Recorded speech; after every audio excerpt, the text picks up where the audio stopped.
Kamusta mahal na mga manonood, maligayang pagdating sa aking channel. Pinasabog ni Engin Akyurek ang kanyang kasintahan. Ang pag-ibig ay iba sa kalangitan ng Sri Lanka.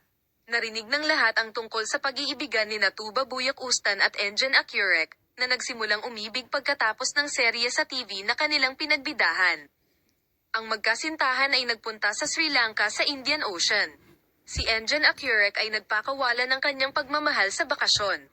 Ang gwapong aktor na si Engin Akyurek, na ilang beses nang umibig noon, ngayon ay nawalan ng puso sa sassy actress na si Tuba Buyak Ustan, na nabighani sa lahat sa kanyang napakagandang kagandahan.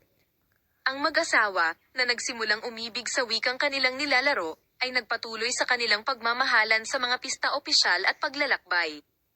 Naidokumento ni Akyurek at Buyak Ustan ang kanilang pag-iibigan noong Agosto. Sobrang nagustuhan ng lahat ang isa't isa. Nagbakasyon ang magkasintahan. Ang mga magagandang larawan ay nagmula sa duo na nagbahagi sa kalikasan. Pumunta sila sa Sri Lanka sa Indian Ocean. Nagbahagi sila ng mga dasal at post sa Malaparaiso na isla sa loob ng 5 araw. Sumakay sila ng maikling tour sakay ng helicopter noong isang araw. Si Engin Akyurek ang nagpilot ng helicopter at pinalipad ang kanyang pag-ibig. Si Asiklar, na pumunta sa Spain para sa isang proyekto noong Setyembre, ay gumugol din ng unang katapusan ng linggo ng Oktubre sa Fifie. Nag-paraglide sila at lumipad. Ang kahangahangang larawan ng mag-asawa ay gumawa ng malaking epekto sa social media.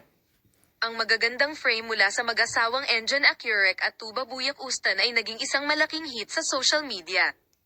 Minamahal na mga manunood, maaari mong ibahagi sa amin ang iyong mga saloobin sa paksa. Paalam, magkita-kita tayo sa mga bagong video at bagong larawan.